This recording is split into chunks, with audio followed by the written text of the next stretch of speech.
Court का फैसला है। नहीं, अच्छा आप कह रहे हैं, आप नहीं नहीं, मैं बताते जाऊँ सही बात मुखालफिन नहीं मुखालफिन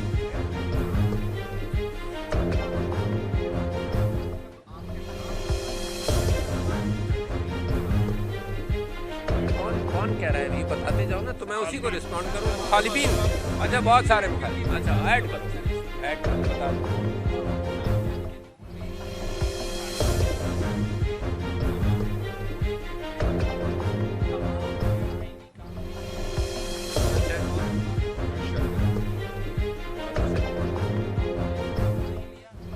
मुख्तलिफ मुकामात पर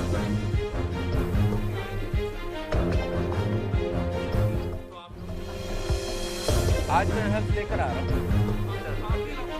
अच्छा आखिरी लम्हा जब नहीं लिया था अच्छा अच्छा ठीक है। तो ये अगर लोगों के इल्ज़ामात हैं तो कोर्ट भी मौजूद है, अदालत भी मौजूद है, अदालत में जाएं कि मैंने हल्फ नहीं लिया था, है ना। उस वजह से जो कुछ हो सकता है वो कहें, और आर्टिकल 6 के तहत अगर मुकदमा चलाना है तो वेलकम चलाएं, मगर ये कि मैंने आइन की पासदारी की, मैंने जो मुनासिब समझा वो किया। मैं कोई बहुत बड़ा आइनी एक्सपर्ट नहीं हूँ, मैंने जो बेहतरीन मशवरा मुझे मिला उस एतबार से किया। और कोर्ट ने भी ये नहीं कहा, जजमेंट के अंदर मेजॉरिटी जजमेंट को अगर आप मानते हैं तो कोर्ट ने आर्टिकल 6 का कोई जिक्र नहीं किया। अब उसके बाद अगर आप चाहते हैं उसके बावजूद कोई आर्टिकल 6 पर मुकदमा कर ले तो खुला हुआ है मामला। डॉक्टर साहब क्या कहेंगे आपके, आप जिस पर इल्जाम लगाते रहे और उस पर आसिफ जरदारी दोनों में से आया खान साहब के हवाले से, वो जनरल फैज के हवाले से आया क्या जनरल फैज के हवाले से कि वो उनको आर्मी चीफ बनाना चाहते थे। शायद इख्तलाफात इस्टेब्लिशमेंट से खान साहब के यहीं पर पैदा हुए। तो उस वक्त आपने कुछ कोशिश की कि खान साहब को इस बात पर राज़ी किया जा सके कि जनरल फैज को नेक्स्ट आर्मी चीफ ना बनाया जाए, कि आर्मी का जो प्रोटोकॉल है उसके मुताबिक चला जाए। मैं हल्फिया ये बात कहता हूँ, और मैं हल्फ आसानी से नहीं उठाता। मैं हल्फिया ये बात कहता हूँ कि मेरी जब भी खान साहब से बात हुई तो उन्होंने ये कहा कि नहीं मेरा कोई प्रेफरेंस नहीं है। ख़ास तौर पर मुझे मैसेज भी देते रहे वो हमेशा कि सबके लिए ये यहाँ कर दिए, जो भी आपसे सवाल करता है कि उनका कोई प्रेफरेंस नहीं, merit should be the preference. मैं हल्फिया कह रहा हूँ, तो दैट शुड आंसर दैट। कि ये जो एक साइफर की बात निकली थी, क्या वो वाकई सही था, आपको इमरान खान ने दिखाया या नहीं? दूसरा, आज जिस पर इल्ज़ामात लगा रहे हैं कि वो चोर है, आज आपने उनको हल्फ भी उठवाया है जरदारी साहब को, क्या कहेंगे? मैंने हल्फ नहीं उठाया, नहीं उठवाया ना आप? नहीं, मैंने हल्फ नहीं उठाया। चीफ जस्टिस साहब ने वो वाला बता दें उसका क्या साइफर का। मैंने आज और परसों जब प्राइम मिनिस्टर साहब का आपने हल्फ सुना हो तो हल्फ के अंदर ये है, अगर मिनिस्टर हल्फ उठाता है तो मिनिस्टर ये कहता है कि कोई भी चीज़ जो मुझे राज पता चले, कोई बात ऐसी पता चले, तो प्राइम मिनिस्टर की इजाज़त के बगैर मैं उस राज को पब्लिक नहीं करूँगा। जब प्राइम मिनिस्टर हल्फ उठाता है तो प्राइम मिनिस्टर ये कहता है कोई भी चीज़ मुझे पता चले तो मैं जज करूँगा इस बात को कि मैं वो पब्लिक करूँ। अगर पब्लिक के इंटरेस्ट में उस बात को पब्लिक करना है तो मैं पब्लिक करूँगा। तो लिहाजा मैं समझता हूँ कि इमरान खान साहब ने उसी बेसिस पर कहा। अच्छा आप ये बताइए, नहीं मेरा काउंटर सवाल है, इसको मंतिकी लेवल पर ले जाए। प्राइम मिनिस्टर ये हल्फ उठाता है कि कोई भी ऐसा राज मुझे पता चले, कोई भी ऐसी बात पता चले जो मैं समझता हूँ पब्लिक इंटरेस्ट में मैं उसको आया करूँ तो मैं करूँगा। अच्छा अब इसको ओवरराइड कौन करेगा? मिनिस्टर ऑफ फॉरेन अफेयर्स करेगा। कौन करेगा? मतलब उसका तो हल्फ यही है, आइन के मुताबिक हल्फ है कि जिस चीज़ को मैं समझता हूँ कि पब्लिक के सामने आया करूँ तो वो मैं करूँगा। फॉर एग्जाम्पल, तो उसका तो हल्फ ही यही है कि मैं डिसाइड करूँगा।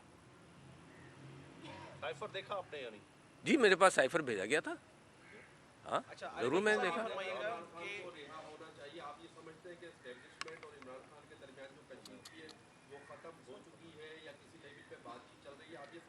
नहीं मैं इस सिलसिले में कोई वो नहीं बात कहूँगा कि कोई बातचीत चल रही है, कुछ हो रही है। मैं समझता हूँ कशीदगी ख़त्म होना चाहिए। देखिए बड़ी क्लियर बात है हम सब के लिए कि पाकिस्तान की फ़ौज मेरी फ़ौज है, पाकिस्तान के अवाम मेरे अवाम हैं, पाकिस्तान की सियासी जमातें मेरी सियासी जमातें हैं, पाकिस्तान की सियासी जमातें वफ़ादार मुल्क हैं, है ना। कोई इसमें कोई न गद्दारी की कैफियत है, न कोई ऐसी कैफियत है। ये बिलावजह इल्ज़ामात उठते रहते हैं, तो मैं तो जोड़ने की एतबार से बात कर रहा हूँ। تو میں سمجھتا ہوں کہ اس سب میں اس سارے معاملات کے اندر بہترین حل ہے. میں آپ لوگوں کے سامنے مثال دیتا رہتا ہوں کہ کووڈ کے اندر پاکستان نے تیسرے نمبر پر آیا دنیا میں حل کرنے میں. اس کی وجہ کیا تھی کہ فوج اور سویلین حکومت یکجا ہو گئے. اس کی وجہ یہ تھی کہ سب نے مل کر کام کیا اور دنیا میں تیسرے نمبر پر آپ آ گئے یار. اسپین اور سارا یورپ تباہ ہو گیا, یہاں ہندوستان میں لوگ مرتے رہے. تو میرا ابھی بھی وہی پرسکرپشن ہے, ٹرائیڈ اینڈ ٹیسٹڈ پرسکرپشن ہے کہ جس میں پاکستان نے کامیابی حاصل کی. تو ابھی بھی ملک کو جوڑ دیا جائے, یہ ملک اچانک ترقی کرے گا. عارف الوی صاحب, ایک عدالتی ریفرنس آپ کے پاس آیا تھا اس وقت جو چیف جسٹس ہیں فائز عیسیٰ صاحب, جسٹس فائز عیسیٰ صاحب کے حوالے سے. عمومی طور پر جب صدر کے پاس کوئی ریفرنس بھیجا جاتا ہے تو وہ خود اسے قانونی طور پر دیکھتا ہے, لیکن اس معاملے کے اندر ہم نے یہ دیکھا کہ یہ ریفرنس آپ نے منون آگے بھجوا دیا اور بعد میں پھر آپ نے اس پر ریگریٹ ظاہر کی کہ یہ غلط کیا میں نے, یہ میری غلطی تھی. اس میں تو سب کچھ کہہ چکا ہوں. اب آج نئی بات کیا پوچھنا چاہتے ہیں؟ میں چاہ رہا ہوں کہ کیا آپ سمجھتے ہیں کہ معاملات وہیں سے خراب ہونا شروع ہوئے جو بڑھتے بڑھتے بڑھتے پھر آگے اس 9 مئی کے واقعات کے بعد سے لے کر آج تک کی سچویشن پر آئے؟ نہیں, میں نہیں سمجھتا ہوں کہ وہاں سے کانفلکٹ شروع ہوا. وہ بھی ایک ایسی کیفیت تھی جس میں عمران خان صاحب نے خود یہ بات آپ کے سامنے رکھی ہے کہ وہ سمجھتے ہیں کہ وہ ریفرنس ان کو نہیں بھیجنا چاہیے تھا. اچھا ڈاکٹر صاحب ایک سوال لے لیں. میں نے آج ہی میں اب آپ سے یہ کہہ رہا تھا کہ اپنے وکیلوں سے میں گزارش کروں گا کہ وہ کورٹ میں درخواست دائر کر دیں کہ میں ان سے ملنا چاہتا ہوں. ڈاکٹر صاحب سوال میرا آپ سے یہ ہے کہ کیا جو کہا جا رہا ہے کہ 9 مئی میں جو لوگ 9 مئی کے واقعات میں ملوث ہیں, آپ کیا کہتے ہیں ان کو سزا ہونی چاہیے یا نہیں؟ اور دوسرا جو پہلے میں نے سوال کیا تھا اس میں ابھی آپ نے